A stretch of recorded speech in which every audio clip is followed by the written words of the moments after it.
누가복음 18장 9절에서 17절 겸손한 봉사를 이루라 라는 말씀의 제목으로 함께 은혜의 말씀을 나누고자 합니다. 지난주에는 불의한 재판장과 과부의 비유로 하나님께서 자기 백성의 기도를 들어주신다라는 내용에 대해서 말씀을 드렸습니다. 지금 예수님께서는 죽으시기 위해서 예루살렘으로 가십니다. 이미 예수님은 변화산에서 제자들에게 자신이 별세할 것을 말씀하셨습니다. 주님은 자신의 별세를 위해서 예루살렘으로 가셔요. 그가 예루살렘에 가시면 고난을 받으시고 영광을 얻을 것입니다. 그가 영광을 얻으시고 하늘 보좌 우편에 앉을 것이에요. 그리고 자기 제자들을 통해서 하나님의 나라를 다스립니다. 그래서 주님은 예루살렘으로 올라가시면서 제자들에게 어떤 자세로 하나님의 나라를 봉사해야 할 것인가를 가르치고 계셔요. 지금 주님께서 계속해서 제자들에게 가르치고 또 제자들을 지도하고 말씀하시는 이 내용은 우리가 하나님의 나라를 어떻게 봉사할 것인가, 어떤 자세로 우리가 하나님의 나라의 봉사자가 될 것인가를 가르치는 말씀이에요. 그 가르침을 제자도라고 그렇게 불러요. 제자도에 대한 이 내용이 오늘 이 본문 18장 30절까지가 이제 그 제자도에 대한 내용이고, 이후로는 예루살렘에 올라가셔서 하실 일에 대해서 말씀하십니다. 이제 내가 예루살렘에 가면 어떤 일이 일어날 것인지 어떤 일을 할 것인지를 말씀하세요. 그래서 누가복음 18장은 제자도에 대한 마지막 가르침이 담겨 있습니다. 그 중에 오늘은 바리새인과 세리에 대한 비유와 어린아이를 용납하고 안수하신 그러한 말씀에 대한 것이에요. 자, 이 두 내용은 두 번을 강조해서 반복하는 강조법이에요. 그러니까 두 번씩 반복하는 겁니다. 이게 누가복음의 특징이거든요. 누가복음은 한 사건만 얘기하지 않고 한 사건을 두 번씩 강조하는 그 에피소드, 여러 가지 이야기들을 섞어서 두 번씩 얘기함으로 강조하는 특징이 있습니다. 자신을 낮추는 겸손과 어린아이의 겸손으로 겸손을 강조하고 있어요. 하나님의 나라는 세리처럼 어린아이처럼 겸손하게 섬기는 나라임을 강조합니다. 본문 9에서 12절 말씀을 보겠습니다. 또 자기를 의롭다고 믿고 다른 사람을 멸시하는 자들에게 이 비유로 말씀하시되 두 사람이 기도하러 성전에 올라가니 하나는 바리새인이요 하나는 세리라. 바리새인은 서서 따로 기도하여 이르되 하나님이여 나는 다른 사람들 곧 토색, 불의, 간을 많은 자들과 같지 아니하고 이 세리와도 같지 아니함을 감사하나이다. 나는 일회에 2번씩 금식하고 또 소득의 11조를 드리나이다 하고. 바리새인은 자신이 의로운 사람이라고 믿는 사람이에요. 그는 의로운 사람이라 나는 다른 사람들 곧 토색, 불의, 간음하는 자들과 같지 아니하고 이 세리와도 같지 않다고 기도했어요. 그뿐만 아니라 그는 일회에 2번씩 금식하고 또 소득의 11조를 철저하게 드렸습니다. 한마디로 이 사람은 헌신적인 사람이고 봉사에 충성스러운 사람이고 구약의 율법으로는 아주 의로운 사람이에요. 그래서 자신이 의로운 사람이라고 강조하고 있습니다. 그가 그렇게 생각할 정도로 그는 충분히 헌신하고 있는 사람이에요. 그러니까 바리새인을 하면 우리는 나쁜 사람 이렇게 생각하는 경우가 있어요. 저 사람은 아주 나쁜 사람이다. 그래서 그렇게 생각하는 경우가 있는데, 그러나 이 바리새인은 율법으로 보면 아주 철저한 사람들이에요. 그거 잘못된 게 아니에요. 왜냐하면 율법은 그러한 철저한 삶을 요구하기 때문에 하나님께 헌신하는 철저한 삶을 살기를 강조합니다. 오늘 또 이 복음이 우리에게 강조하는 철저함은 뭡니까? 하나님을 사랑하는 것. 내 목숨을 다하고 너의 힘을 다하고 너의 모든 것을 다해서 하나님을 사랑하라고 강조해요. 그래서 우리에게 가장 헌신적인 삶은 하나님을 사랑하는 삶이에요. 그런 것처럼 율법도 하나님을 사랑하라고 강조합니다. 구약의 신명기에서도 하나님 내 하나님을 사랑하라고 강조합니다. 그런데 그 사랑하는 방법이 달라요. 구약에서 하나님을 사랑하는 방법은 바리새인처럼 하는 겁니다. 철저하게 불의하지 않고, 그는 토색하지 않고 간음하지 않고, 그리고 세리와 같이 이방인과 함께 연합하지 않고 철저하게 하나님의 율법에 철저한 사람이 되는 거예요. 그들은 하나님의 성전을 위해서 최선을 다해서 봉사한 사람들이에요. 그러나 세리는 하나님께 헌신적으로 봉사한 사람은 아닙니다. 그렇게 보긴 좀 어렵죠. 본문 13절 말씀을 보겠습니다. 세리는 멀리 서서 감히 눈을 들어 하늘을 쳐다보지도 못하고 다만 가슴을 치며 이르되 하나님이여 불쌍히 여기소서 나는 죄인으로소이다 하였느니라. 자, 세리는 자신의 죄인이라고 고백해요. 나는 죄인입니다. 그런데 분명히 당시 세리는 죄인이었고 죄인으로 취급됐어요. 그들은 백성의 세금을 거두어다가 착복하는 사람들로 그렇게 생각되었습니다. 그리고 이방인과 하나가 된 사람들이어서 율법으로 죄인이었어요. 세리는 이방인처럼 취급되는 사람이기 때문에 온전함으로 하나님 앞에 나갈 수 없는 죄인이에요. 그들은 하나님의 긍휼을 기다릴 뿐 아무런 의가 없는 사람이라고 할 수 있어요. 그래서 그의 기도는 다만 불쌍히 여겨달라는 거예요. 왜냐하면 자신이 죄인이기 때문에 세리도 그걸 잘 알고 있어요. 당시 보면 바리새인은 율법에 경건한 사람들이고 하나님을 위해서 율법에 충성한 사람들이고 하나님을 참으로 사랑하는 사람들이에요. 그러나 세리들은 로마의 앞잡이가 돼서 로마의 세금을 걷기 위해서 함께 일하는 사람들이어서 로마의 앞잡이로서 이방인처럼 취급되고 이스라엘 안에서도 유대인이지만 이방인처럼 여겨지던 죄인이었어요. 그래서 그들의 기도도 다만 불쌍히 여겨달라는 거예요. 그런데 주님의 판단이 달랐습니다. 왜냐하면 주님이 새로운 나라를 가져왔기 때문에 그래요. 주님은 이전에 율법의 나라를 폐하시고 새로운 복음의 나라를 세우셨습니다. 죽음을 이기고 생명이 충만한 새로운 나라를 가져왔어요. 이제 주님의 백성은 새로운 의로 사는 거예요. 새로운 의로 사는 거예요. 새로운 기준으로 사는 거예요. 그래서 주님은 이전의 율법과는 다르게 판단하셨습니다. 14절 말씀을 보겠어요. 내가 너에게 이르노니 이에 저 바리새인이 아니고 이 사람이 의롭다 하심을 받고 그의 집으로 내려갔느니라. 무릇 자기를 높이는 자는 낮아지고 자기를 낮추는 자는 높아지리라 하시니라. 주님은 세리가 의롭다함을 받았다고 그렇게 판결했어요. 세리는 의롭다 하심을 받고 그의 집으로 내려갔습니다. 하나님께 인정된 사람이 어떤 사람이냐? 자기를 높이는 사람이 아니라 스스로 자신을 낮추는 사람이에요. 이것이 주님이 가져오신 새로운 나라의 판단이에요. 과거의 율법의 판단은 저가 하나님의 법을 잘 지키는지, 하나님의 정한 때에 성전에 나와서 하나님께 예배하는지, 정해진 예물은 드리는지, 그리고 항상 하나님 앞에 기도하는 삶을 사는지, 그런 것에 대해서 판단을 했어요. 그러나 주님이 가져오신 새로운 나라는 스스로 낮추는 자가 높아지는 나라예요. 그래서 주님이 자기를 높이는 자는 낮아지고 자기를 낮추는 자는 높아진다고 그렇게 말씀했습니다.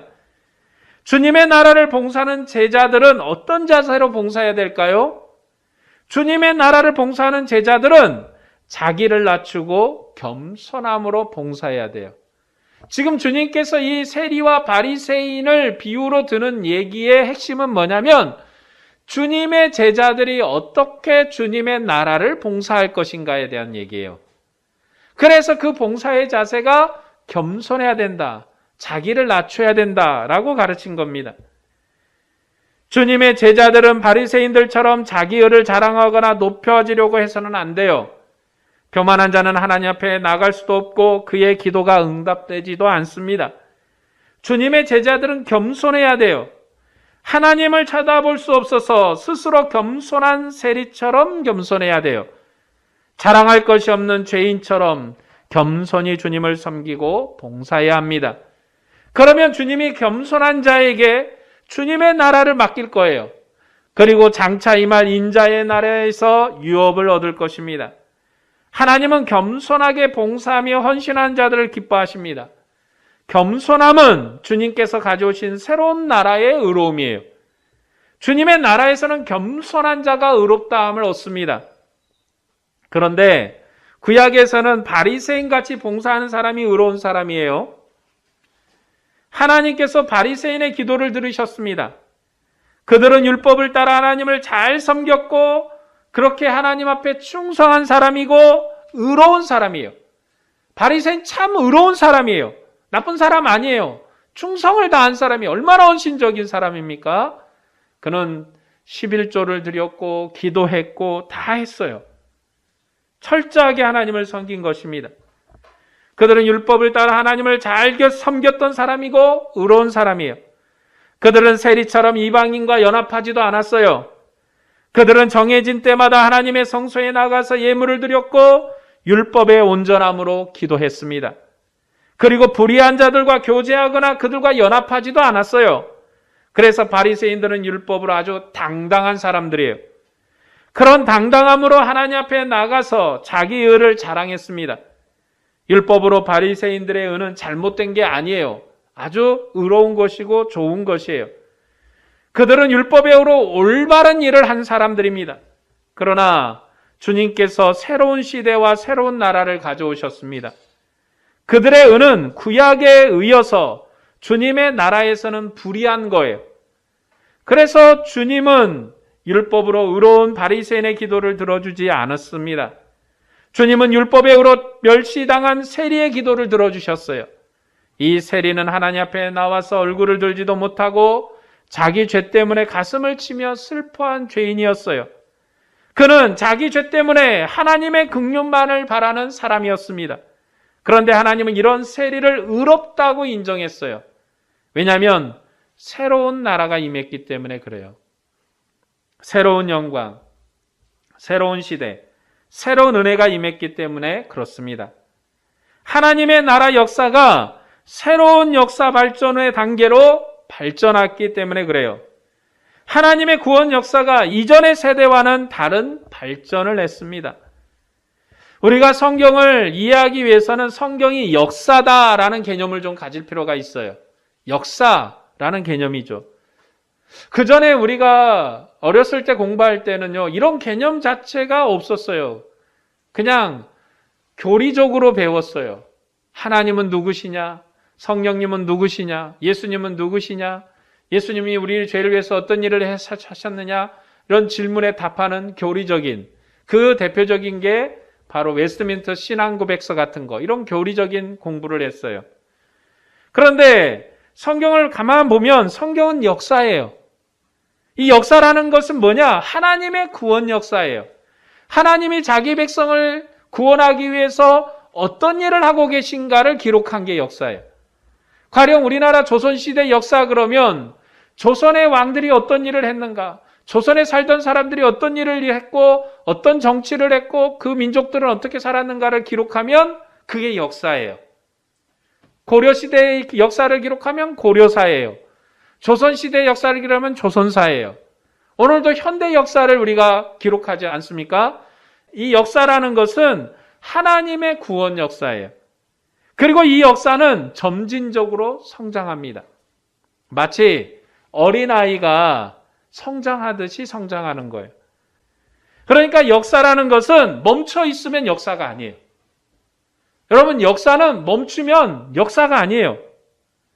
옛것 그대로 있으면 발전이 없는 거예요. 발전이 없다는 것은 시작도 없고 성장도 없고 완성도 없다는 거예요. 그냥 그대로 있는 거예요. 아무것도 아니에요. 기독교는 발전하는 역사를 가지고 있어요. 그게 기독교의 특징입니다. 시작이 있고 성장이 있고 완성이 있어요. 하나님의 이 구원 역사는 시작이 있고 끝이 있는 거예요. 하나님의 구원은 시작에서 출발해서 끝을 향해 발전하는 성장 역사를 가지고 있습니다.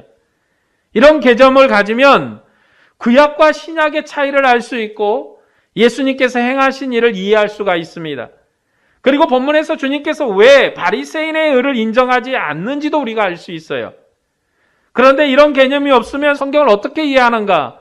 도덕적으로 이해할 수밖에 없어요. 윤리적으로 이해할 수밖에 없어요. 그래서 바리새인은 부도덕한 사람이고 교만한 사람이어서 하나님이 싫어하는 것이라고 그렇게 말할 수밖에 없어요. 얼마나 교만하면 하나님 앞에 목대를 세우고 나는 의로운 사람입니다. 나는 거룩한 사람입니다. 이렇게 목대를 세우냐?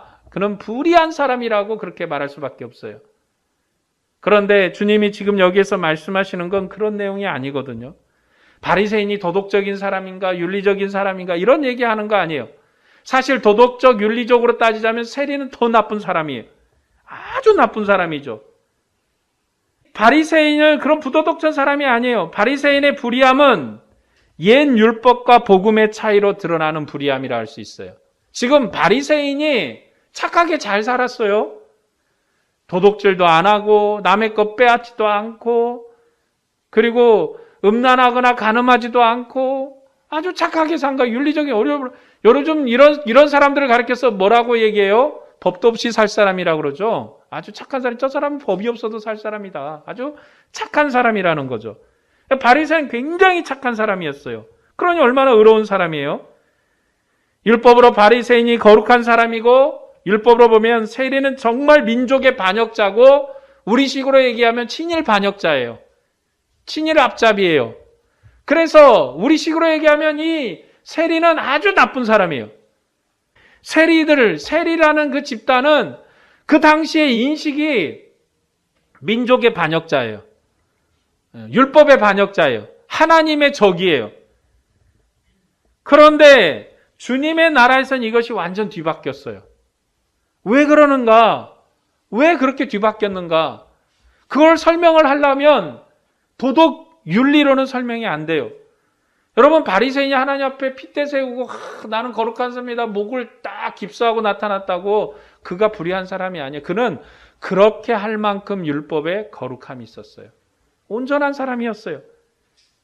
그러나 주님께서 새로운 나라로 하나님의 구원 역사가 우리에게 발전되게 임했기 때문에 그것의 판단이 달라진 것입니다.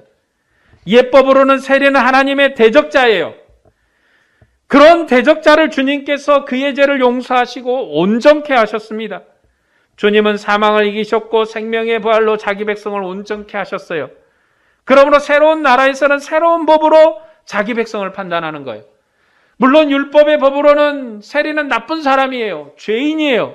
그런데 주님이 십자가의 복음으로 십자가의 보혈로 온전케 했어요. 온전하다 이제 온전하다. 그렇기 때문에 바리새인이나 세리나 그 죄의 간격이 없는 균등한 상태가 됐다라는 거예요.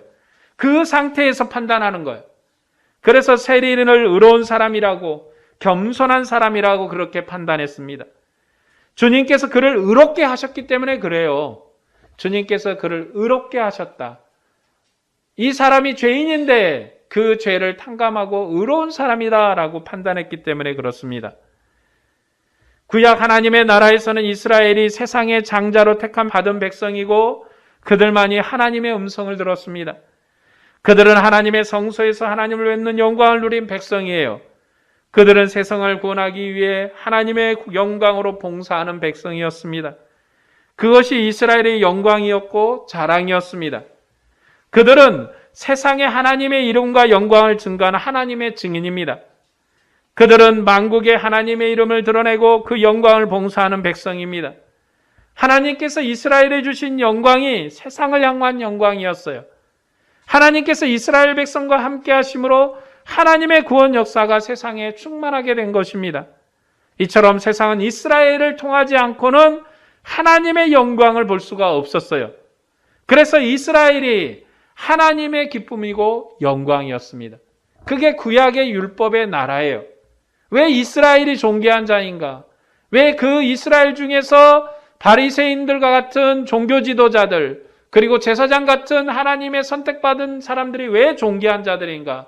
그들을 통해서 이스라엘이 배우고 천하만국은 이스라엘을 통해서 하나님을 배우는 거예요.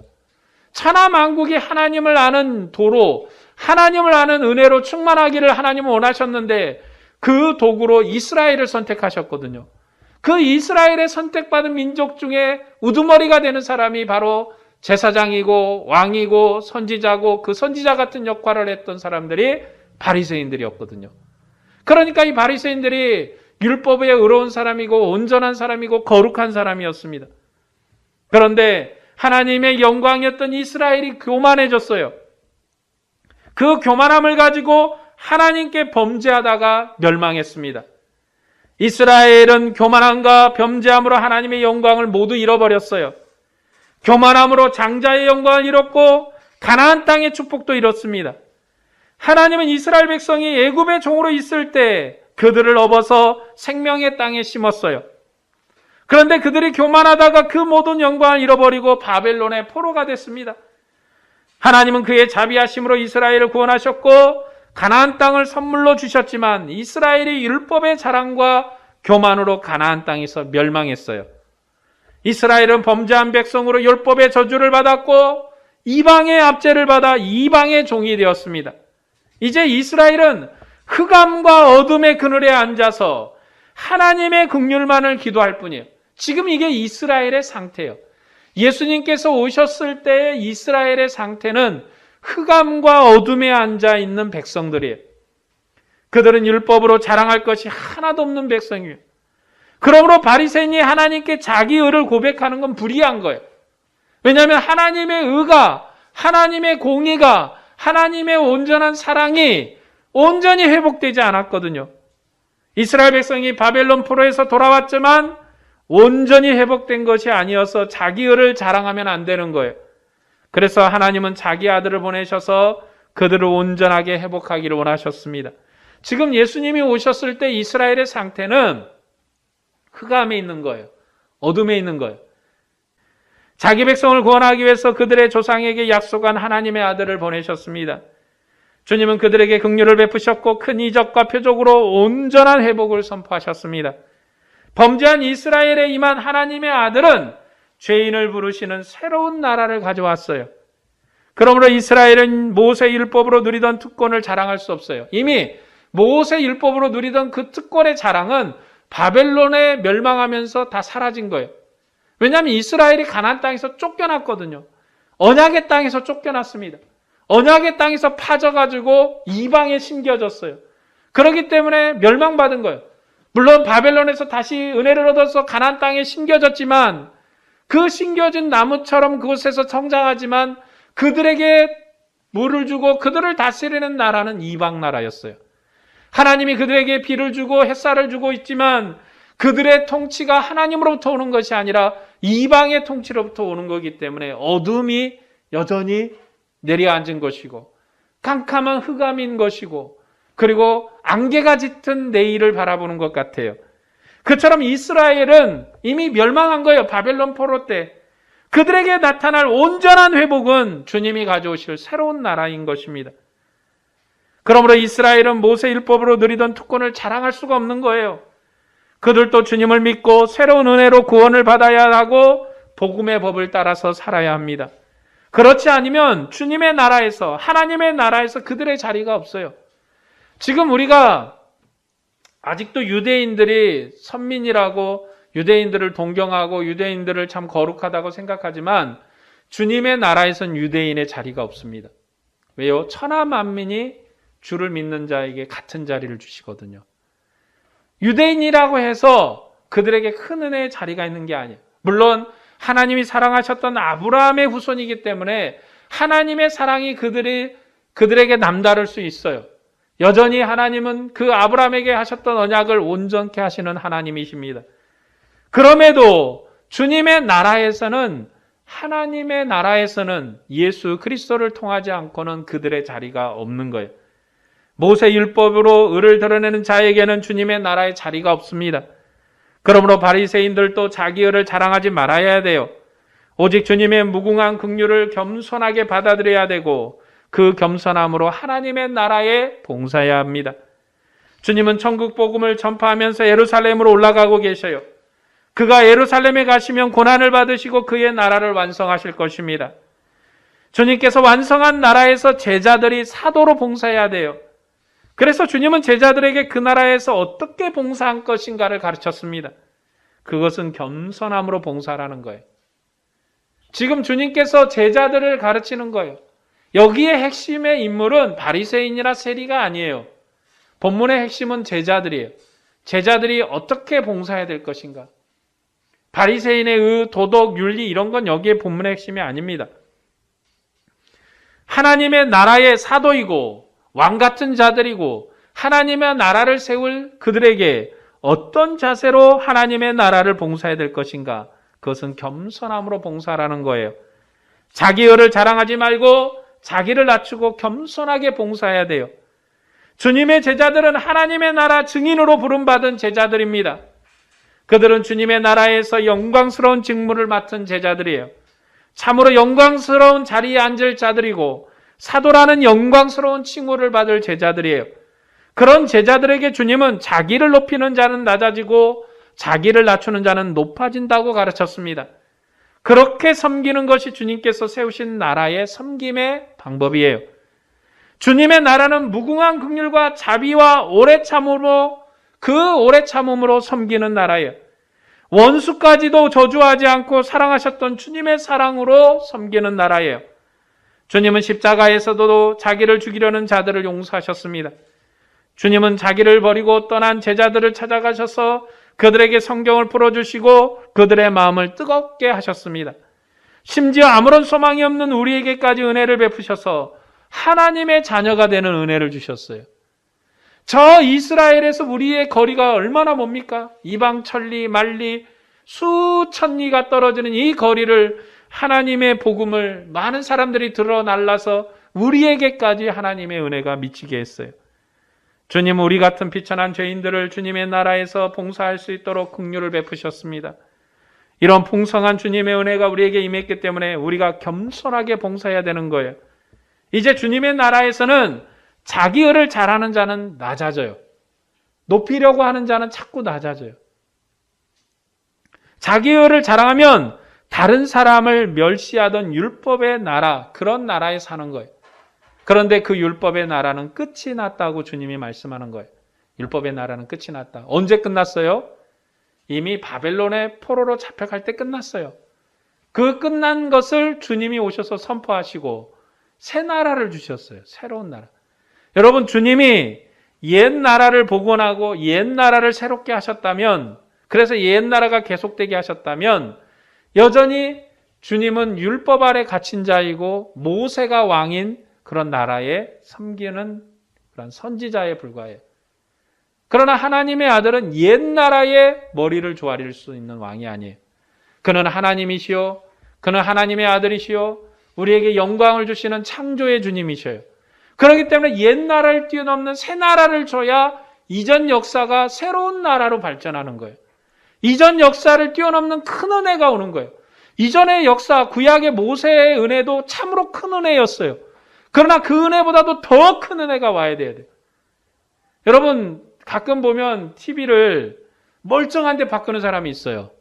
옛날에 막 50인치 TV 막 좋다고 사서 딱 걸어놨더니 한 10년쯤 지나니까 100인치 TV가 나오는데 엄청 좋아.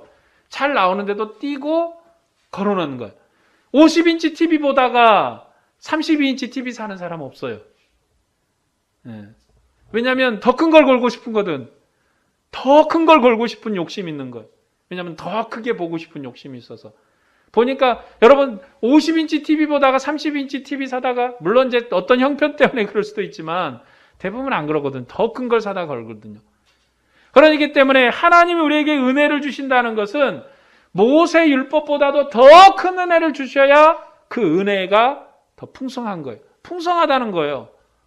그러나 옛 은혜를 그대로 준다면 풍성한 은혜가 아니죠. 옛날에도 그거 먹고 살았는데, 옛날에도 그 정도는 살았는데 그렇게 되는 거예요.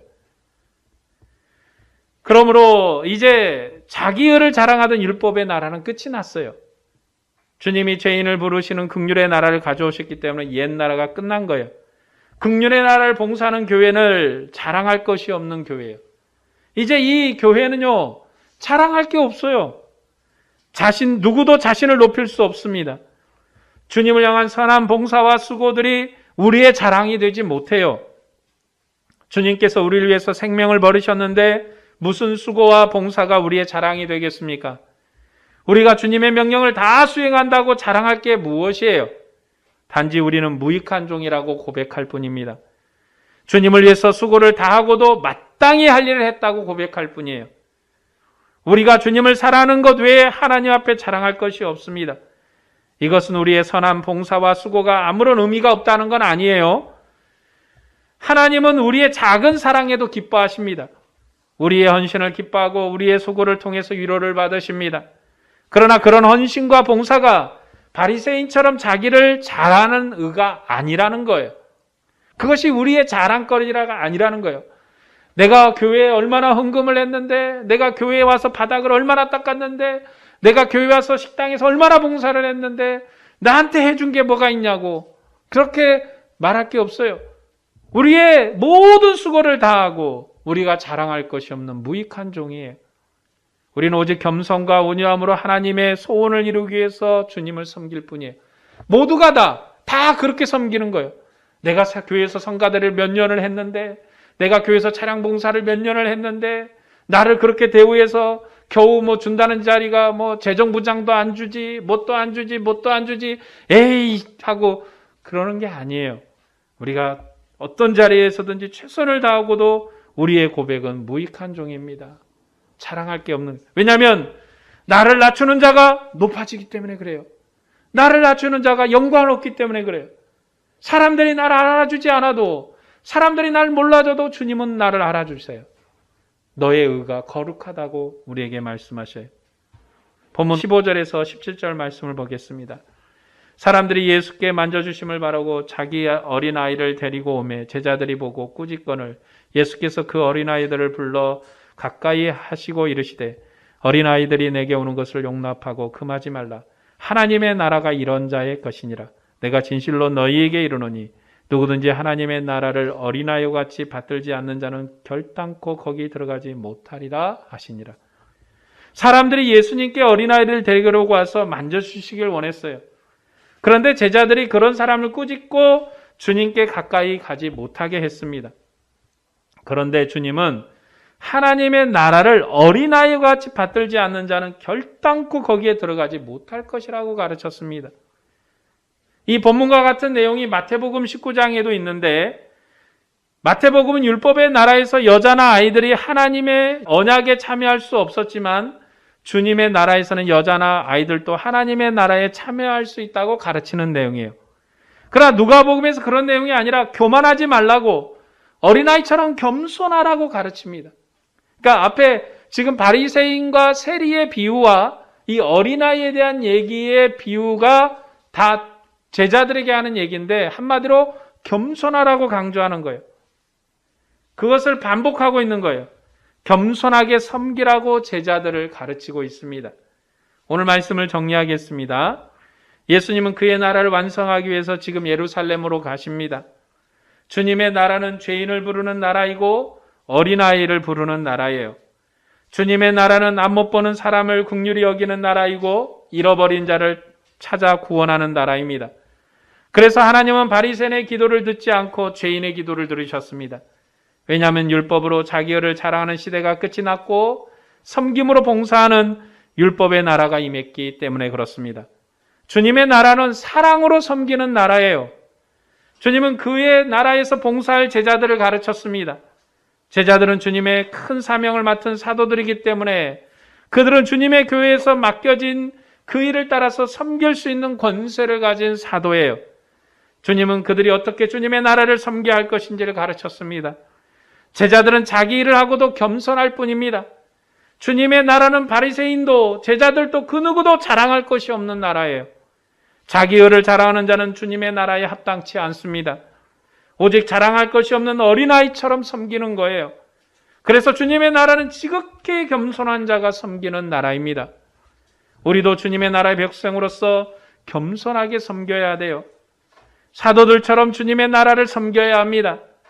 바울 사도도 자기를 낮추고 겸손함으로 주님의 나라에서 봉사했습니다.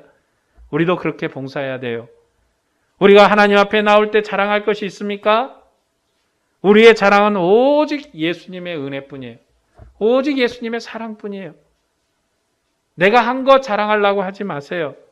비천한 우리를 사랑하셔서 주님의 나라로 부르신 그 사랑만을 자랑할 뿐입니다. 우리도 주님의 사랑을 본받아서 형제의 허물을 용서하고 사랑함으로 겸손하게 봉사해야 돼요. 오늘 또 원수까지 더 사랑하고 겸손함으로 봉사하기를 원하는 여러분에게 주님의 은혜와 평강이 충만하기를 축원합니다. 기도하겠습니다.